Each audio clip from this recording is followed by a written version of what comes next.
Hello and welcome to Awful Commentary. My name is Dominic Archer and my co-host, as always, is David Bryan. This is episode 2 of our discussion of The Mandalorian. Part 1 from last week was mostly a discussion of the first season, and this one we're going to really dive in to what happened in season 2 and the culmination of The Mandalorian and Grogu's story. So, leave us a like, leave us a comment, all of that good stuff, and enjoy. Oh, and also spoilers. Lots and lots of spoilers.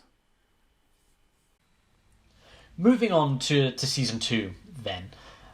Season 1 has set up that there is a father and son relationship between them, right? We know by the end, I think even the Mandalorian armourer, well, she refers to them as a clan of two, but also refers to him kind of as being his son in that final episode, I think. I might be misremembering that a little bit, but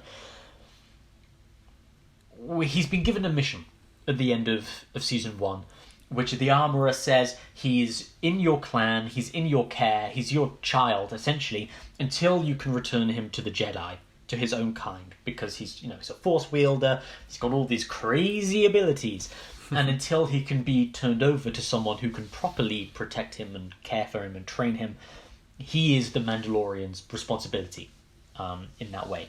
So we start season 2 with a clear mission. Right, we've got Baby Yoda. We've got to find a Jedi. Go find a Jedi is basically the entire story arc for season 2. But what's kind of interesting here is we start already with their relationship established. There's no point where they have like a falling out and Baby Yoda's like, "You're not my dad anymore," or where Baby Yoda does something, because you can't really do that with a puppet and a man where you can't see his face to keep that theme going. Where, in comparison to Real Steel and other Road to Perdition and other father and son relationships we've spoken about before, there's always a time where the father and son relationship itself becomes strained, and they have to overcome the hurdle of their own relationship. But we don't get that with the Mandalorian and Baby Yoda.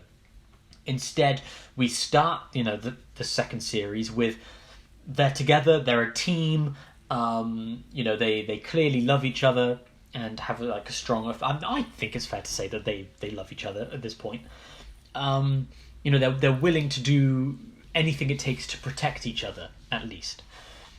And then we're introduced to their quest to try and find the Jedi, through which the Mandalorian has to find more Mandalorians. I always thought that was a bit of a weird roundabout way of finding the Jedi. I've got to find these Jedi, but to find them, I have to find more Mandalorians. I guess there are less Jedi than there are Mandalorians. So it's like it's hedging his bets, maybe a little. Yeah, I guess so. I mean, he could have just gone and read a newspaper and been like, "Oh, that Luke Skywalker guy sounds famous." Because he's a pretty well-known figure throughout the galaxy. It's a good point. Like, who are their records? There's like the Battle of Endor and shit. Like, you could go to like some space library and go, what happened at the Battle of Endor? Yeah, and then it pops up going Jedi, and then see what comes up.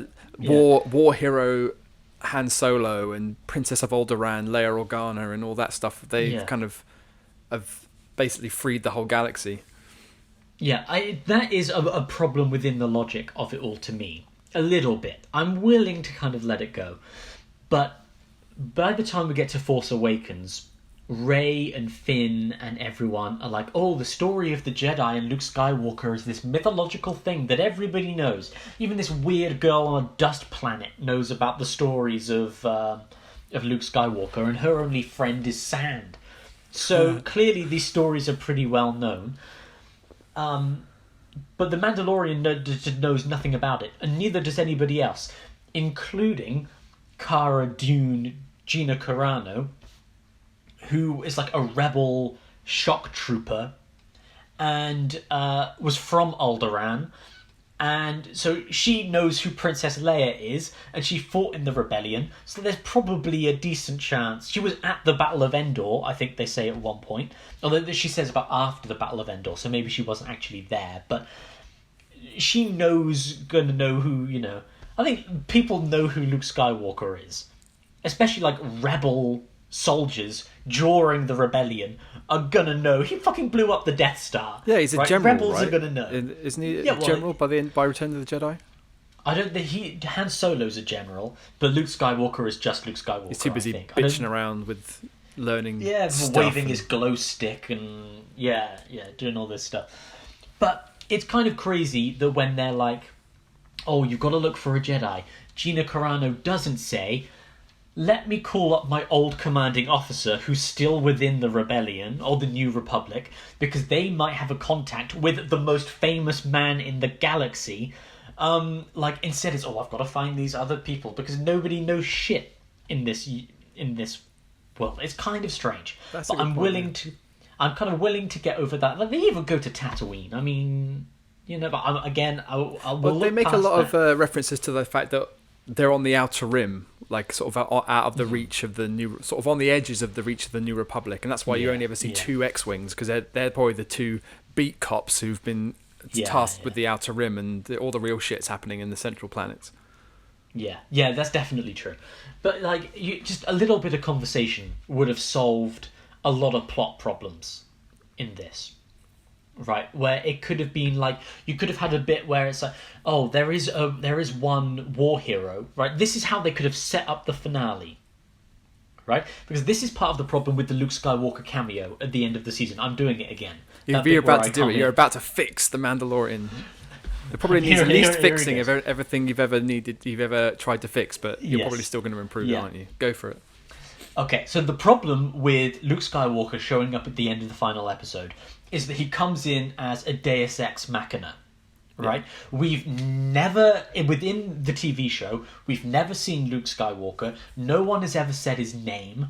There's been no reference to his actions or to there being a revived Jedi Order at all, right? The only Jedi we've seen at this point has been Ahsoka. So it would make more sense in the terms of the story for Ahsoka to arrive at the end in her ship and be like, "I got your distress call, the ship's going to self-destruct, or there's too many dark troopers coming, we've got to get you out of here, and I can hold them off until you can get out of here." But wasn't the whole thing that the whole reason Luke shows up is that Ahsoka says go to Tython, sit on the Seeing Stone. Yes, and he does this do your own meditation stuff. Yes.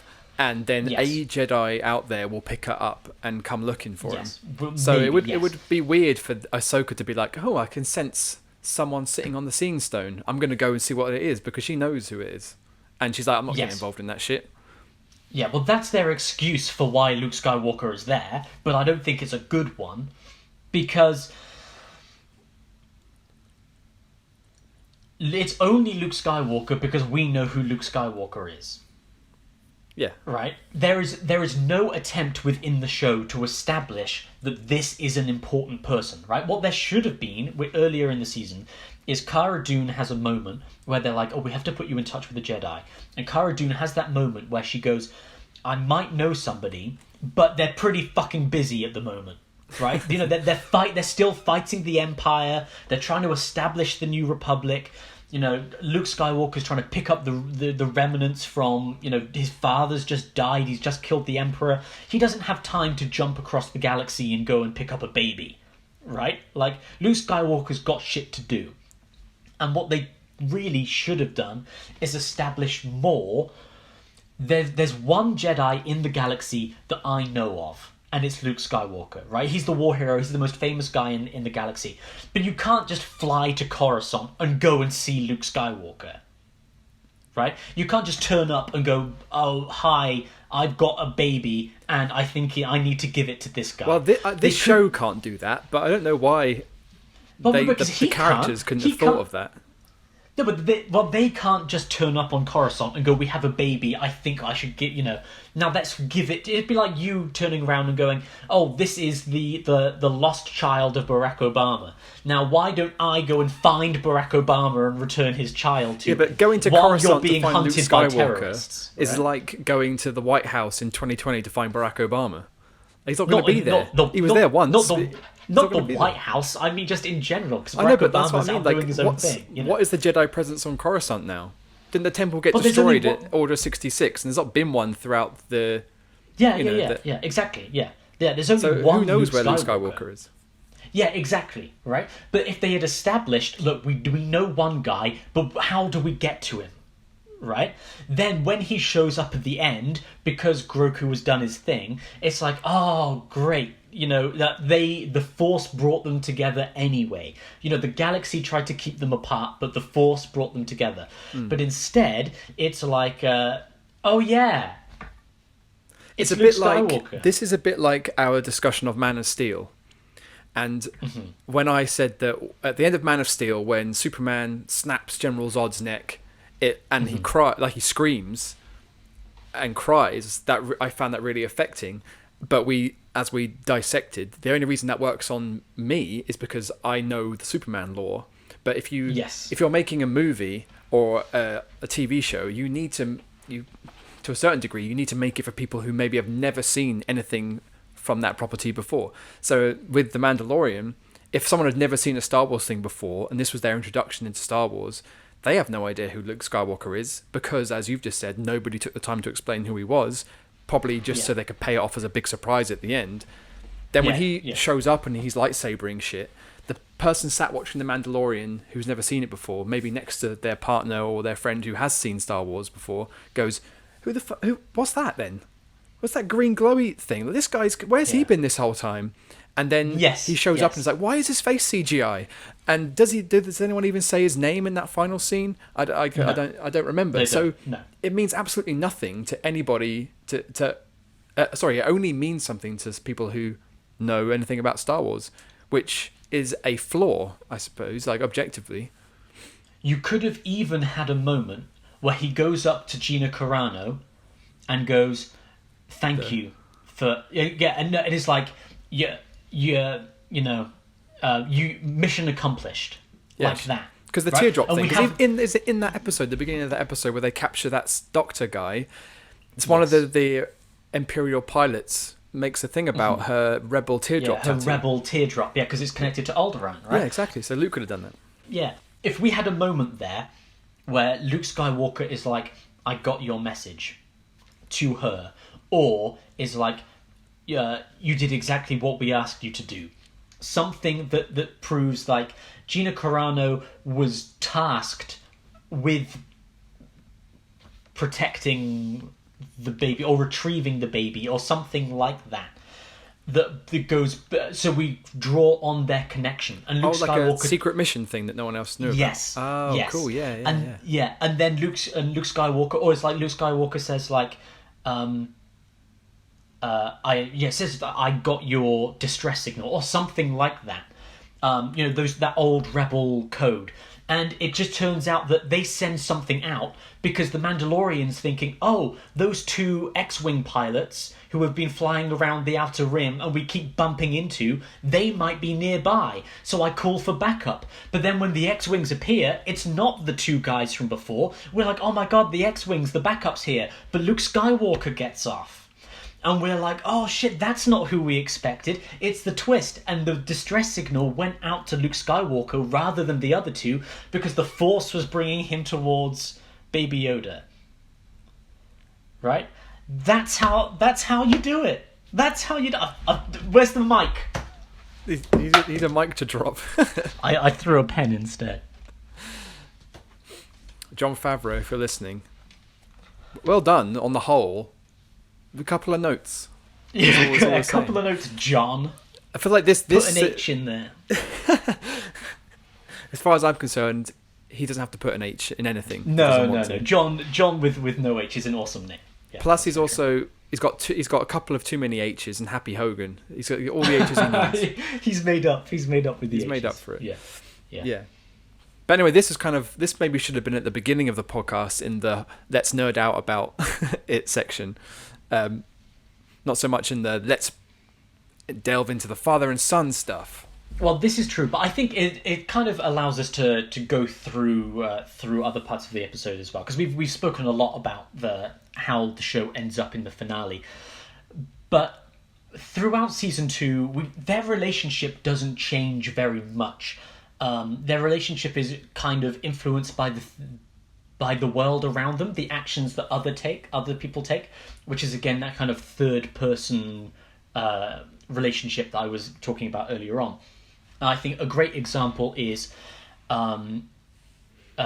chapter 10, The Passenger, which is the ice planet with the frog lady.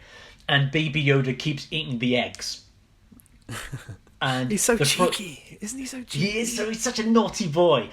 But I think that's a really great example of what we're talking about on this podcast, because it's an episode all about parenthood and this mother trying to take her eggs to be fertilized with her husband. She's a frog lady, and just throwing that out there. And the Mandalorian is tasked with getting her to her husband so that they can fertilize the eggs and have these children. But Baby Yoda, being the cheeky little boy that he is, keeps eating these eggs. And it's kind of horrifying, because she says, if I lose my eggs, then, I'll never be able to have children. This is my last chance to have children here. And Baby Yoda keeps eating her children, but they're not fertilized at this point. So they're not. That's what I had to keep pointing out to my girlfriend. She's that they're just, at the moment, they're just eggs. But then also, she doesn't seem to, like, if I was the frog lady, I would know exactly how many eggs are in that incubator. And the bit where she finds like a hot spring and she's having a bath with all of her eggs, at that point I would have been like, there's some eggs missing. I know exactly how many eggs I popped out. I've been cradling them in this incubator for however long. I think I would notice the fact that 3 or 4 or 5, however many he's managed to get, have been eaten. But maybe that's by the by. Maybe there are so many that doesn't matter too much. Yeah, I think it was a great, some great moments within that episode where the Mandalorian himself keeps catching Baby Yoda trying to eat these eggs, right? And we do get that father and child moment where he's like, no, don't, bad boy, bad baby, stop. Yeah. He actually has to father him within this episode, which is different to before where he's just protecting him. Here he actually has to do some parenting, and I think it's a really nice episode for that. Yeah, it's a perfect episode to do it, as you say, because the character you said before about how we show the growth between Mando and Grogu is through the third character or an extra character who's around them. This is a perfect example of a third character doing that, because she is a parent, she's protecting her offspring, and this is the time when, like you say, Mando is doing the same. Great reflection. Yes, and that is what allows them to build a relationship and a connection between each other when they can't even speak the same language, but they both understand their need to protect their children. Yeah, it's a great episode. I think, again, they could have just tweaked the bit to when Baby Yoda keeps trying to eat the eggs, and he even puts one in his mouth, and the Mandalorian goes, no, and just like turns him upside down, and the egg drops out. Like, I don't think Baby Yoda actually had to eat the eggs, because it is a heartbreaking, kind of horrible moment when he does. But he could have just kept almost doing it, and then he could have burped, like you would burp a baby. The Mandalorian could pick him up and burp him, and then he just throws the egg back into the, that would have been fine also. But that's just a small thing. I think it's a great episode with the horrible ice spiders as well. Yeah. I loved it when they were running away from the ice spiders, and then suddenly the frog lady goes into an all fours run. I was like, oh, that's cool. Yeah. Go. Yes. Yeah. That's great. Lots of awesome moments in that bit. A great use of flamethrowers as well. One thing the Mandalorian is very good for is the use of flamethrowers. Of course, yeah. Which is the world's most awesome looking and yet most horrific weapon ever invented, I think, is the flamethrower. Yeah. Where you're like, oh wow, that's a great movie prop, and you're like, thank God I will never meet one of those ever in my life, because it's terrible. Yeah, I saw the end of it Once Upon a Time in Hollywood, and the kind of realities of what that does to a person is kind of horrific. Yes. So great in movies, great for fighting ice spiders. Not so great. Yeah, when they're realistic. The next episode, chapter 11, The Heiress, which is when we meet Bo-Katan and the other Mandalorians. We can skip over most of that episode, I think, but there's a great bit in that where, with the fish lady again, where the fish lady's eggs hatch. Frog lady. The frog lady. The frog lady. Yes. Racist. It's because I was just reading the word fisherman. Oh yeah, it's the fisherman in episode, the chapter. In the chapter, there's a big fishing boat. But her eggs hatch and the babies are born, and Grogu gets to see the children as they they've been fertilized, like tadpoles or whatever, and he makes no attempt to eat them. Then, like, he sees life. Yeah. And I think that was a really beautiful, because there's even a bit in the previous episode where he's with the eggs and they're kind of drawn towards him through the Force. And I was like, he's like force pulling them towards him. I thought, oh, is this some nice commentary on life and, the Force itself? But no, he just keeps eating them because he's a cheeky little boy. He's so cheeky. Yeah, but then within that next episode, he does get that moment with life, and that, it's a really great moment, I think. Then I think that the next episode really of note, I would guess, is the one where we meet Ahsoka. Yeah, because the only episode in between that one is where he basically has to stop on Navarro again with Carl Weathers and Gina Carano to get his ship repaired, and they go on a side mission and they find that lab where they've been doing with Baby Yoda's blood, and it's all clone vats and shit, and then they blow it up and then off they go. But that episode was directed by Carl Weathers, so I guess that's the only notable thing. Yeah. But yeah, then next one is, it was an exciting episode. It is, and directed by Dave Filoni, written by Dave Filoni, because Ahsoka is his baby, really. Of course, yeah. And just a quick note of the evolution of that character. Again, starting off within the animated movie Clone Wars, I think, and then the TV series has gone from being, the audiences have watched her from being a Padawan during the Clone Wars up until now, where she's this lone warrior, wise sage herself. A hell of a character arc that are really fulfilling, and they're saying she's going to get a TV series of her own. We'll see if that happens or not. But a great episode because we finally have a character who can interact with Grogu even more than the Mandalorian himself can. Like, as we said, there's always the need for an intermediary between them. That's the and between between however Grogu and the Mandalorian try and do anything, but with Ahsoka, she can just basically talk to him, she can see his It's not like you don't get the sense that they're speaking, but just that she understands him, kind of in a subtextual way. Yeah, and she gets his name out of somewhere, plucks that out of her ass. I think it was out of his head, but but yes, I think that's the actual story of the episode is not overly important to this conversation. No, it's not. It's pretty cool. Another. Sorry, I keep interrupting you. I do apologise. That's okay. It's another Saving a Village episode with punctuated by a Jedi and the Thrawn references and Michael Bain from The Terminator playing a mercenary, and the Beskar spear that he gets at the end. Yes, it's just keeping the story building and doing more things. I think this is an important episode, and the use of Ahsoka is good in this episode because it does fulfill part of that story need. It builds on his story of finding a Jedi, and with Ahsoka refusing to train him, it says a lot about. And I wish that the character could have gone a bit further with that as well, in terms of he's too old at this point, or he's been too long without. And I really wish there had been a moment where they said he keeps doing dark side shit. Like, he keeps choking people, and this is Baby Yoda. Like, he keeps, doing not evil things with the Force, but I was waiting for him to, some lightning to crackle between his little fingers or something, because they keep showing this pull between him being an innocent, cute little naughty boy, but then also just, choking motherfuckers. And I kind of wish they could have gone further down that path of he shouldn't be trained, because at this point, it's like training Anakin Skywalker. The mistake was they decided to train Anakin Skywalker, and look what he became. Yeah. And at this point, Baby Yoda's 50 years old, and he's choking motherfuckers already.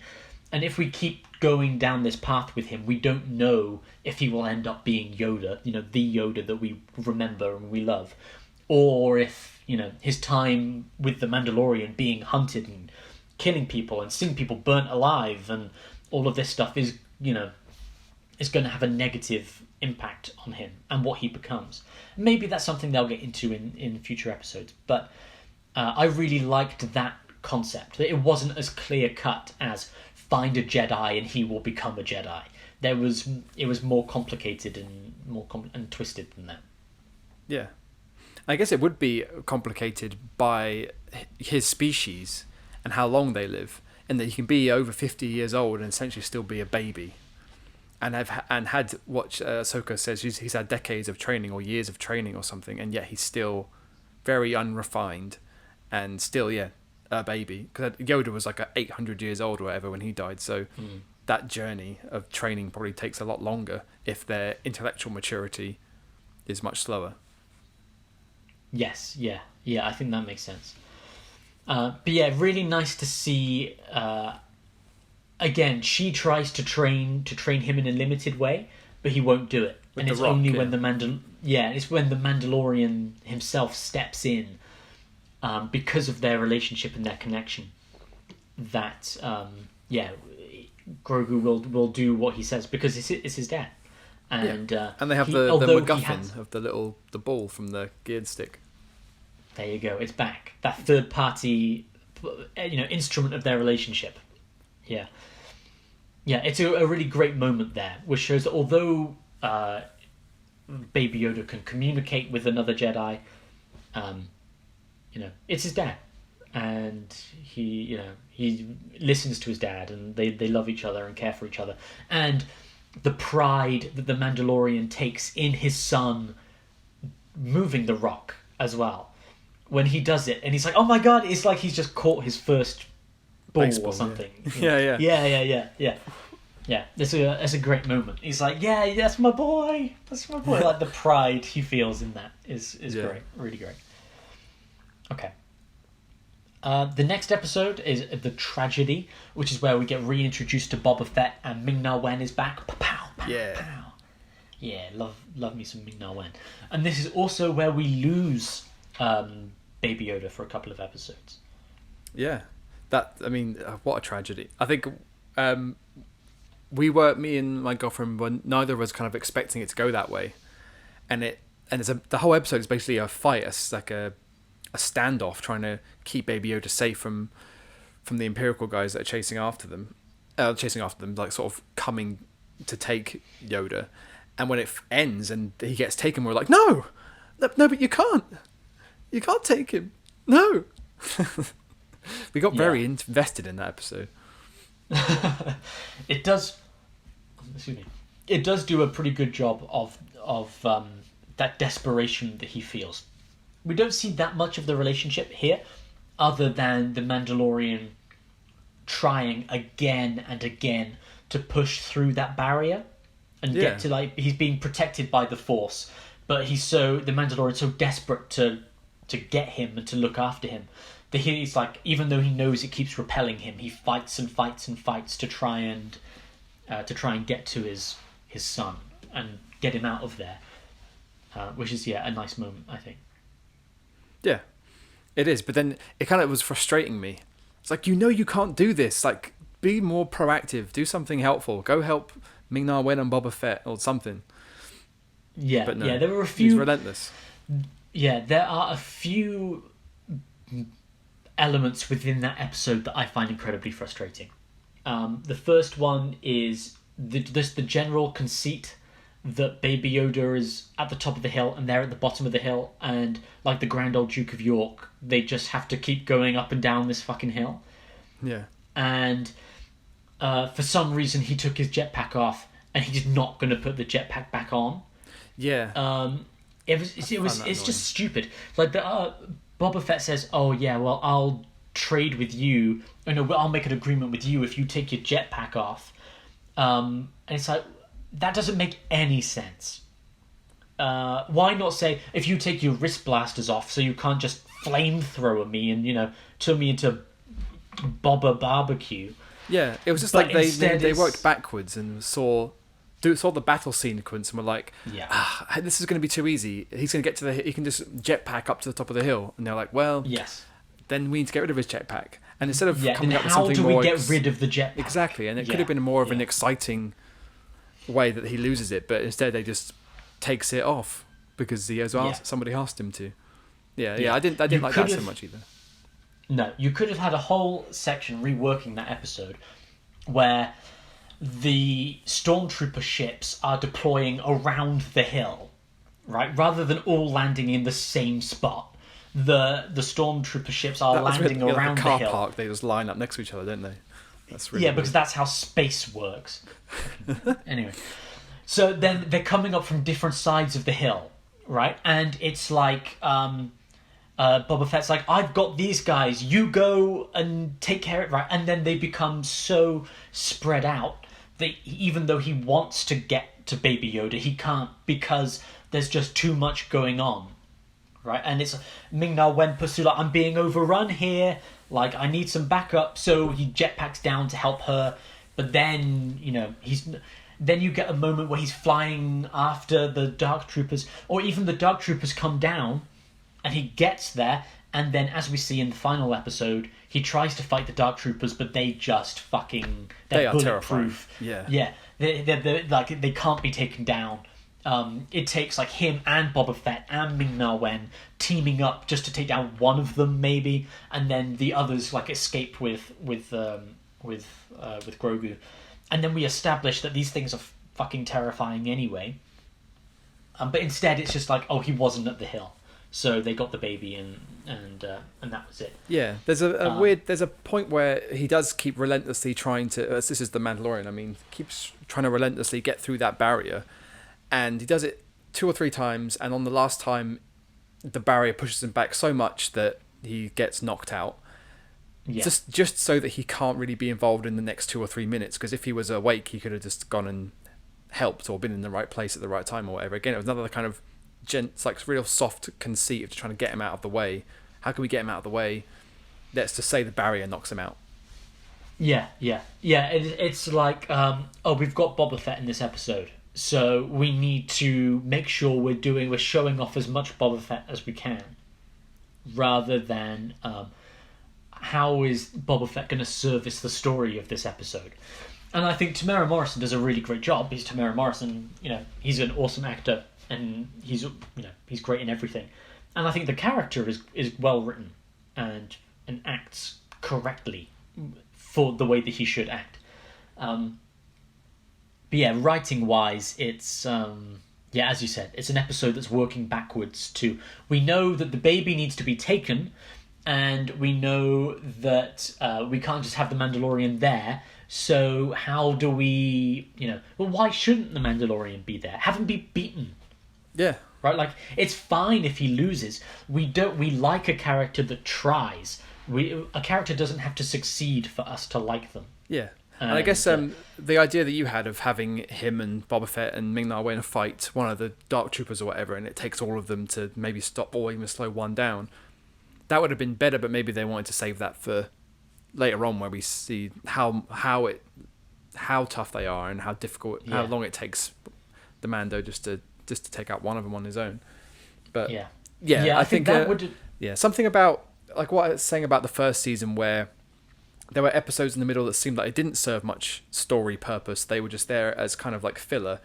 This is maybe the one that is most like that in season 2, but it didn't bother me because it was engaging. And I guess because it's a lot of action, a lot of fighting, and the stakes do keep getting ramped up. Like one ship of stormtroopers, okay, now another ship of stormtroopers, okay, now the Razor Crest gets blown up, and okay, now Dark Troopers are here, and it does just keep ramping up. And I guess it kind of distracted me from maybe some lapses in the storytelling. But yeah. I still feel like this second season was a pretty solid success. Yeah, throughout. it's still a fun episode. Yeah, it's just that it's got those little storytelling slip ups that don't work perfectly. The next episode, Bill Burr's back. Wait. And he does some cool stuff. He gets that scene where he gets to prove that he's not all that bad a guy. He may be, he may mouth off a bit and he may be a bit cheeky, but he's not a real Imperial. He's not a fascist. He left the Empire because of the way they treated their men and were willing to murder their own people for victory. And now he gets his little revenge, and he learns to respect the Mandalorian, and the Mandalorian learns to respect him. And it's a buddy episode. There was one thing about the Mandalorian that I saw the other day on Twitter. I think I may have mentioned this to you already, which is you can describe the Mandalorian as a protagonist who can't stop making best friends. And I think this is an episode that proves that. Every episode, the Mandalorian goes and he's like, I don't have anybody. I'm just a lone warrior wandering through the world. And every episode he makes a best friend. Yeah, that's a good point, actually. People who can always go back to. Even like the mechanic lady on Tatooine with the pit droids. There's people that he can rely on when he needs them. Yeah, each episode has a best friend. Somebody loves him by the end of the episode. And this is the one where, him and Bill Burr, like, I can see an episode in a future season where him and Bill Burr team up to do something again. You could, but I wonder if the child is the only reason that works. Because, as you say, he is always on his own, he has no people, and yet it seems amusing that he seems to make friends or allies everywhere he goes. But every single time he goes back to one of his previous side characters and asks for help, then more often than not they go, nah, and then he goes, they took the child or whatever, and they go, oh, okay, now we're in. And it seems that that's the catalyst for his perpetual friend making. Yeah, because everyone loves Baby Yoda. Everyone loves Baby Yoda, yeah. Yeah. You half expect Bo-Katan to stand up and go like, Baby Yoda? Okay, we're in. Yeah. I wasn't going to help you, but now Baby Yoda. Yeah. And then by the end of it, BFFs. As FBYs for Baby Yodas equals BBFs. That's the mathematical calculation of the Mandalorian. That seems sound to me, yeah. Yeah. But that's all we really need to say for that episode, because the Empire have got Baby Yoda. They want to take his blood, clone him, or they keep mentioning his M count, which I'm guessing is his midichlorian count. Yeah. Again, throwing in prequel stuff in a way that seems to work. They don't say the word midichlorian because people would riot on the internet. Yeah. But by saying M count, they're able to keep it, we all know, but it feels like a nice reference rather than anything else. So I assume they're cloning the Emperor at this point. I don't know what you think. That never occurred to me. Because they're doing this big cloning thing, and when we see the clones, it's like actual people. Yeah, right? They're not more Yodas, yeah. They're not Yodas. And they need someone with a very high midichlorian count in order to give them the necessary force abilities. So my assumption is that this is them trying to resurrect the Emperor by giving, by cloning his body and then injecting the midichlorians back into his system like that. So when the Emperor reappears in the last... Oh, crap, I can't even remember what the new trilogy movies are called. Force Awakens, The Last Jedi... The shit one. Sorry, that was Force Awakens. The worst one. No, that was The Last Jedi. The worst one. That's Episode 9, the worst one. The worst one. The worst one according to Dom.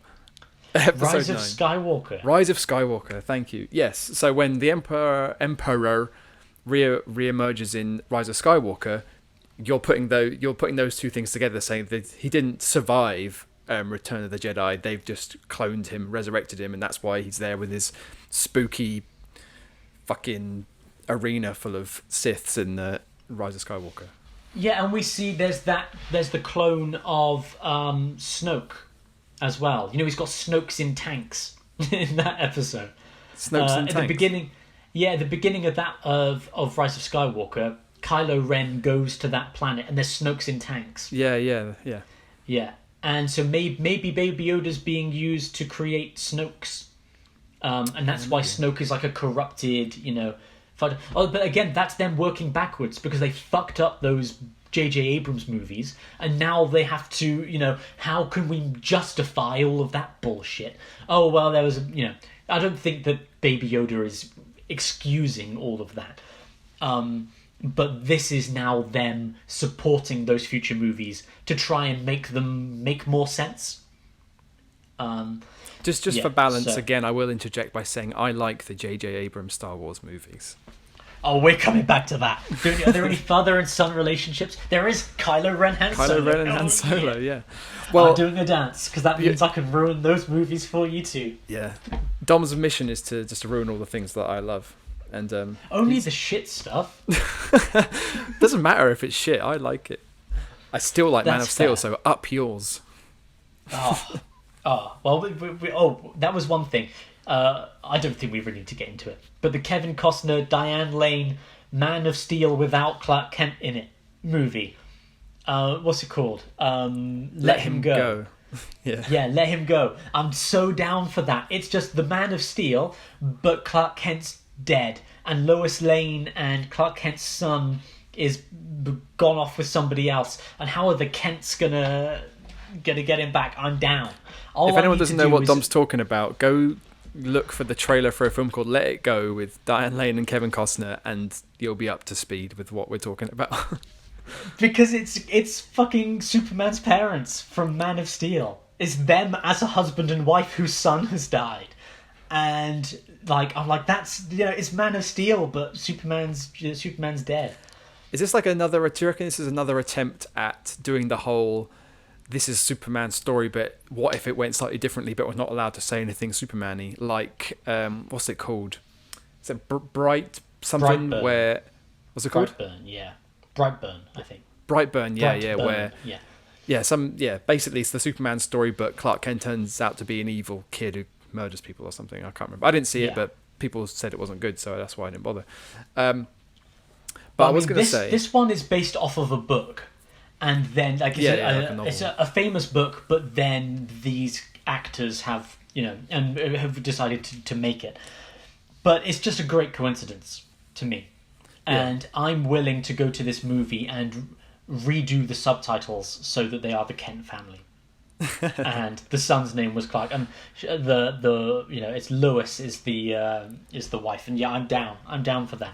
Yeah, and it's Martha and Jonathan instead of whatever they're in. Yeah. I bet that when they were making this movie and they had Diane Lane and Kevin Costner in the running, if there was any producer or executive or even just like a runner or an assistant that went, do you think anyone's going to point out the fact that these were the parents from Superman, and the exec or the big upper tops were like, no one's gonna care about that. It's a small, like, independent, real family-driven movie. And then they put the trailer up, and all the comments on the internet are going, I had no idea that Superman's parents were so badass. And it might end up being like a really hilarious misfire by Hollywood. But anyway, no, I think it's going. It's a nice sidetrack. Yeah. So that brings us on to the final episode, which we've discussed a fair amount already. The conclusion of season 2, the rescue. They found out where the Moff Gideon from Breaking Bad. They found out where he's keeping Baby Yoda. They know he's going to do something evil to him. That's for sure. We don't know what it is, but they're going to get onto that ship and they're going to get that Baby Yoda and get him out of there. And we get that cool moment at the end of episode 15, where on the holographic terminal, the Mandalorian turns up and repeats the intimidating speech that Breaking Bad guy gave last season of, you think you know what you have, but you don't. And it means more to me than you can possibly imagine. He basically does the Liam Neeson speech from Taken. I will find you, and I will kill you. Yeah, it's a great moment as well, because when it was given by the villain in the last season, it was a cold, calculating, you have something that I want. I think that's how he even starts it, isn't it? You have something that I want, and I am going to get it from you. Right? This isn't a negotiation. I'm going to get it. Whereas when the Mandalorian says it now, we feel the full weight of his emotion behind it. Right? It is a father who has lost his child, and he is going to get it back. And it is that Liam Neeson, as you say, that Like, you will give me the baby, you will give me what I love, or I will kill you to get it back. And that speech is just full of emotion, and you can see it on I can't remember the actor's name. Giancarlo Esposito. Yes, yeah, you could see it on his face where he's just like, there's a bit in the back of his head that's like, he's a bit worried, right? Like, yeah, I may have fucked up here. He's not a full like, oh my god. It's just like a minor miscalculation. Yeah. Well, I think the speech is augmented and it benefits from the whole episode previous where Mando is going and gathering his team, finding all these people that, you know, he didn't maybe think he would ever see or work with again, especially not work with again. But he needs them all in order to complete this mission, and he has been a solo adventurer for so long, a complete loner. And it's a complete turn on his lifestyle and on his methods, that he'll go and gather a whole bunch of people to help him, because now it doesn't matter what he it doesn't matter what he was before. What matters is what he's become because of his relationship with the child. Yeah, definitely. And we get the whole sequence where they do whatever it takes to get onto the ship. I like the Doctor character in this as well, who's like the Imperial clone Doctor from the first episode of the whole show. Yeah. And he's been tasked with doing what needs to be done to the child to get his M count, I guess. But he does care for the child in a way that the Imperials don't. The other Imperials just want his DNA, but this Doctor seems to... Maybe he's not unwilling as a scientist, like this is his field, and he wants to work in his field and do his best work. But he sees Baby Yoda as something more than just, a lab rat, I guess. Yeah, you don't get the sense that he's proper evil, like... Because we see him alongside Werner Herzog in episode 1, and who's clearly very sinister, and the other guy just feels like a bit more of a snivelling kind of, I'm just here to do the science kind of guy. Yeah. And I guess he has also the Mandalorian chose not to kill him when he took the child back from him, so maybe there's a little bit of, he showed me mercy. He says they wanted to kill the baby, right? I'm protecting. He also says in episode 3 where he rescues the baby, the scientist guy says don't hurt him, because he thinks the Mandalorian's there to kill the baby. Oh yeah. And the scientist guy goes, don't hurt him, he's just a child, like that. And then in this episode, the group have just hijacked him and stolen him. They basically are like, we're going to interrogate you now, and we're going to get the information that we need from you. And the Doctor's essentially like, you don't even have to interrogate. I'll just tell you, the baby's there, the Dark Trooper's there, the bridge is there. Just be careful, do this, and he's full. Yeah, he wants to rescue the baby and get them, get it out of harm's way. It's a really interesting character that I wish they could have explored more, because I want to know more about this Doctor. Yeah, well, I think if there is a season 3, he should be a character that continues, because there's a lot going on there, and because I don't know if we said this before we started recording, but I think you said you wouldn't mind if this ended here. You wouldn't mind if this was the last we ever saw the Mandalorian, and I wouldn't either, just because there's always that little worry that if whoever makes TV shows stumbles onto something really good, that they overdo it and then they run out of ideas, and it loses some of its strengths and some of its heart. But I think there's an awful lot still to explore within the world of the show after this episode finishes. I think the reason that the show does feel like a conclusion to the whole of the Mandalorian is that moment where Luke Skywalker turns up, saves them all, and Grogu is ready to go. Right, the X-wing pulls in, and Grogu is like looking at the cameras, watching Luke Skywalker come up, and while everybody else on the ship is like, "Who is that?"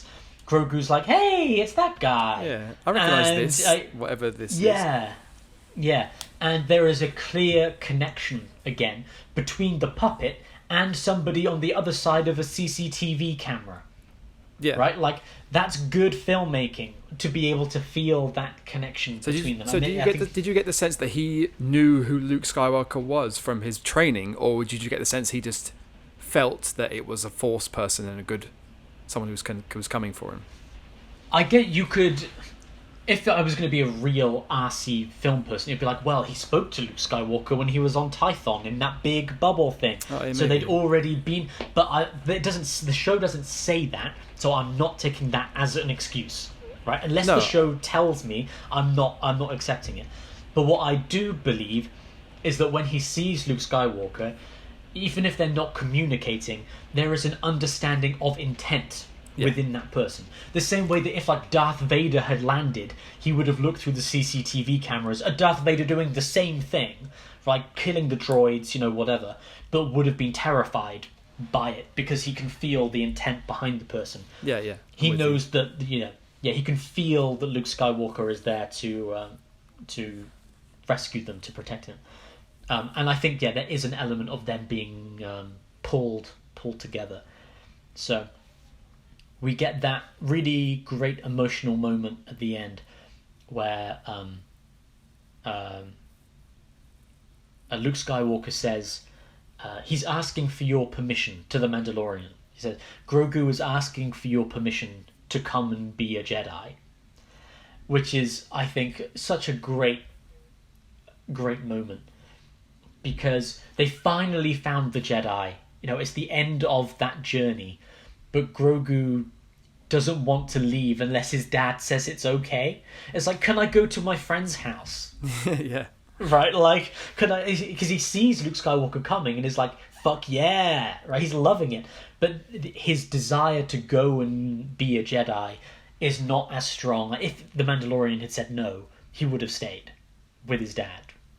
Right? Like, he needed there to be this acceptance and, permission given. Like getting your field trip permission slip signed. Yeah. And the signature was getting to touch him on the face. Yeah, the Mandalorian takes his mask off, and this is the first time Grogu's ever seen his face. Yeah, that's a real nice moment. Like like Mando was of course wanted him to go for his own sake, but it was hard for him to say goodbye. But he wasn't going to do it without saying it properly. Yeah. And we get he touches his face, and they finally get that moment to look each other in the eye. And this is what I was saying earlier on about why it's such a perfect completion of his story arc, because he doesn't just take his helmet off in front of Grogu, like alone on the ship. Luke Skywalker's there, the other Mandalorians are there. Cara Dune, Gina Carano is there, Ming-Na Wen is there, and he takes his helmet off in front of everybody. Everyone sees what he looks like, and he doesn't hesitate to do it. These rules that have governed his life of no one can see my face. His son is more important.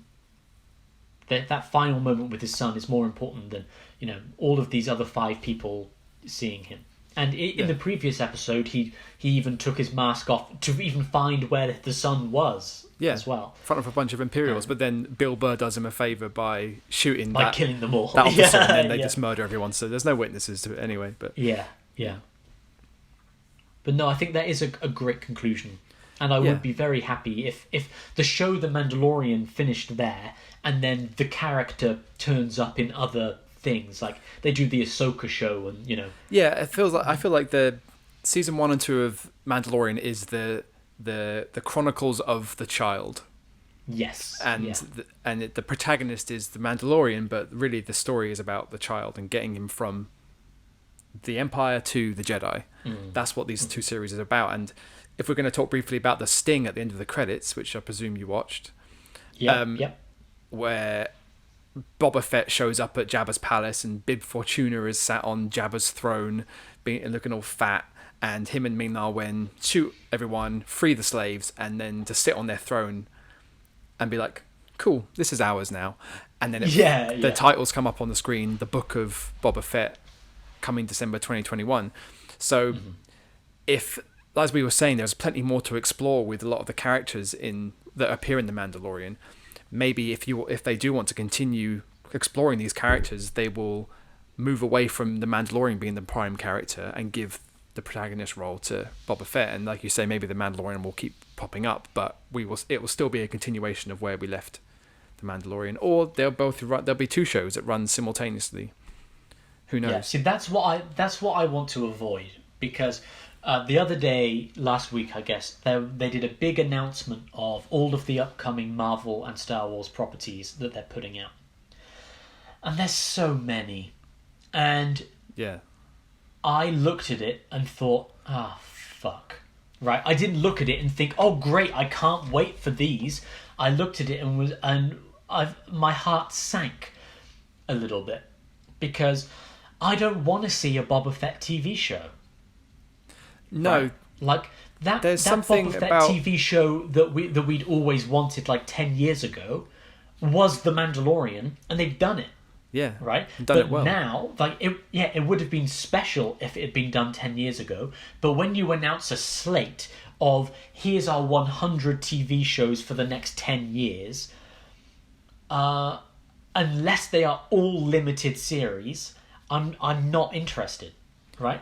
And it's not but it is an oversaturation. But Star Wars was important to us because of the moment it arrived in our lives.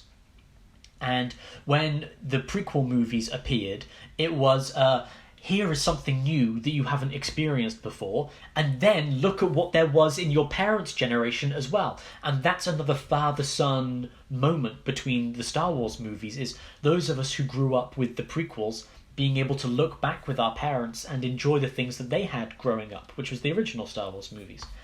But if you constantly release Star Wars content, the magic of Star Wars is diluted, because you're going to end up with J.J. Abrams shit. I know you don't think it's shit, but it is.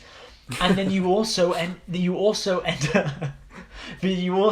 up with just like constant content, which it's not just the quality is bad, but there's so much of it, you can't.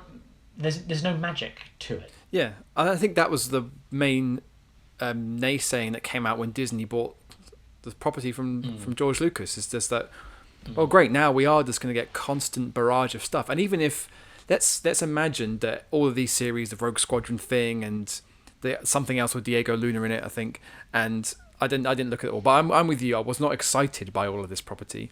Even if it's all as good as The Mandalorian, it won't be as exciting. It won't be as interesting. It's not special. It's not special because it's everywhere, and even if the quality is good, I think time is really important. And I take your point about the generational gap between the original trilogy and the prequel trilogy, is that we had to wait nearly 20 years.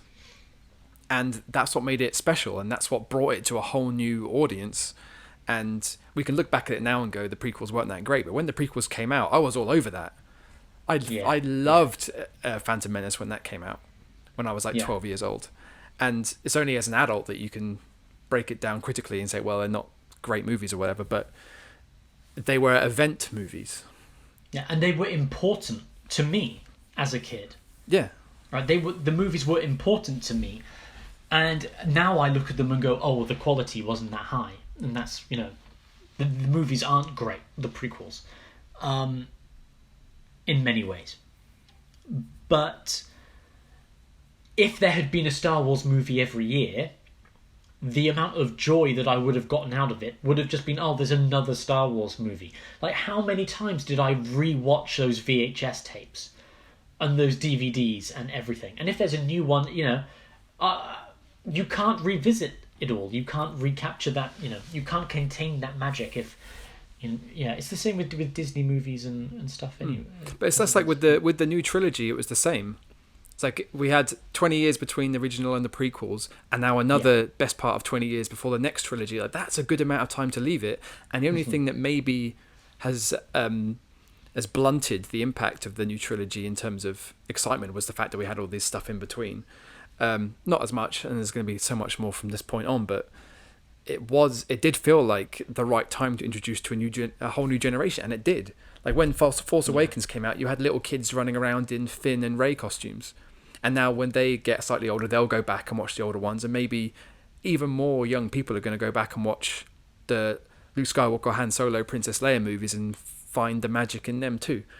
So there is something great in that, but now we've come too far, and there's no way we can recapture that, because, like you say, every year we're going to have multiple new series, multiple movies, and the property is just going to get sucked dry until. Yeah, it's what we were saying the other day when our friend said, "Oh, are you excited for the Falcon Winter Soldier TV show?"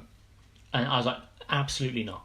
No. Right? It looks fine, I guess, but I've seen those characters. And I don't need to see more of those characters, right? There's not. Yeah, that's the thing. There's not enough. WandaVision I'm interested in because it's doing something completely different. Yeah. Right, and that's interesting because it looks like art.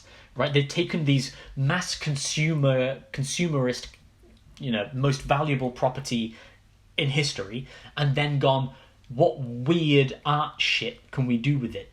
And they're creating something, special and unique. But they probably have to go for safe releases like Falcon and the Winter Soldier and Loki alongside them. Otherwise, they would never put out WandaVision, because they can't bank on everyone's excitement about seeing MCU characters in limited series and make it a weird arty thing. They have to throw out the base. You've got your action show and you've got your magical Asgardy show to go out alongside them, just for the popcorn masses. Yeah. Anyway, we've gone so far off topic right now. No, I mean, this is our chance to talk about it. We're not going to revisit this particular thing for a while, I guess. Our final, I think this will be a short one. Our final question that we always ask: do you see any element of you and your father within the Mandalorian and Grogu? I have to confess something. Mm-hmm. I don't buy this. Doesn't affect me in any father in some way whatsoever. The Mandalorian. What, for the whole show? The whole show. Not even the finale? No, and my girlfriend cried. My girlfriend has never seen. That's because she has a heart. No, it's because she had a glass of wine. It's the same thing. A glass of wine makes anything into Schindler's List for her. But no, it doesn't speak to me, and I don't think it's because I just can't see any reflection of my own father-son relationships, or maybe how I imagine myself as a father, or anything like that we've touched on in the past. I just at no point throughout the two series did I see Mando as the father and Grogu as a son. It doesn't. To me, it remains a masculine loner hero defending a vulnerable creature. Really, end of the day, it could have been a man and a dog. It could have been, a man and I don't know, just anyone less capable than him that needed protecting, who was special. It could have been the Mandalorian and baby Harry Potter. I've brought up Harry Potter twice today. I'm sorry. I do like Harry Potter. No. I know maybe that turns a lot of people off, but so the closest I can get to it, an emotional response to the Mando Grogu relationship, is that if I think about it, as Bill Burr said, as him and his pet, and the way, and I think that has a lot to say. That has a lot to do with me personally, because when I see Mando interacting with Grogu, the closest that I can reflect on in my own life is me talking to my dogs, and the way he talks to Grogu is how I talk to my pets, and it's not how I imagine a father talks much to a son. And I'm trying to remove the fact that it's a baby Yoda. It's an alien creature that doesn't look human or humanoid even, and it looks like a little fuzzy creature which does look like a pet. But no, it didn't touch me. It wasn't a daddy issues thing for me. at all, but I definitely thought it was worth exploring in that respect. Yeah, I think that's an interesting point. I'm hoping you can save the podcast by by going, no, it is a daddy issues, and here's why. It's difficult to say because the entire emotional core behind the show hinges on Baby Yoda being vulnerable. And if Baby Yoda isn't vulnerable, then it can't pull on your heartstrings in the same way. I do like their relationship a lot. I think the seasons suffer from too many of those winding mid-season episodes like we've discussed before, where they take too much time to go and get somebody off a prison ship, rather than focusing on the core heart of the story, which is him and Baby Yoda. When they have those episodes that really zoom in on their relationship, then I think it works. It really works. I think a good example of that is when he, as we mentioned earlier, when he does turn up to somebody and goes, they have the kid. We understand instantly when everybody else goes, all right, I'm in. Right? Because we understand that everybody else buys into their relationship too. Oh, I don't think so. You don't? I think every time he goes to see Gina Carano and he's like, they've got the kid, or it's for the kid, or something, and everyone just like drops whatever they're doing and is like, okay, the kid's the most important thing. Yeah, right that I agree with. I buy that every time. I buy that they think the kid's the most important thing, but if they cared that the Mando cares, then they'd have to care about Mando. And I don't think any of them care enough about the Mandalorian to go, oh, I like you, so if you like this kid, I'm going to help. I think that all of these sub-characters recognise how important the kid is. Mm-hmm. And that's why they get involved. And so if a random stranger came up and went, hey, I'm friends with that Mandalorian guy, but he died. But anyway, the kid has still been taken by Moff Gideon and I need your help to get him. I think they all would have done the same thing. And gone, oh, man, I liked... The Mando was a cool guy, but really the most important thing is the kid's in the hands of people that you shouldn't be in the hands of, and we're all in trouble. So yeah, we'd rather, or at least we want to get one up on this new empire. Or in the case of Bo-Katan, Moff Gideon, you say? Oh, he's got something I want. Yeah. Okay, I'm in. And that's a whole subplot we didn't really get into, but I don't think people get involved in it because they care about a father-son bond between these two people. I think they get into it because of all those other reasons.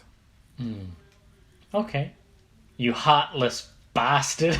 I am, and I'm shocked that, having brought up that I think that their relationship is more like a man and his dog. Yeah, that I don't then find that more emotional, because that would usually slay me, theoretically. Well, go away and think about it, and then when we finally get to doggy issues in the future, we'll bring the Mandalorian back and see it.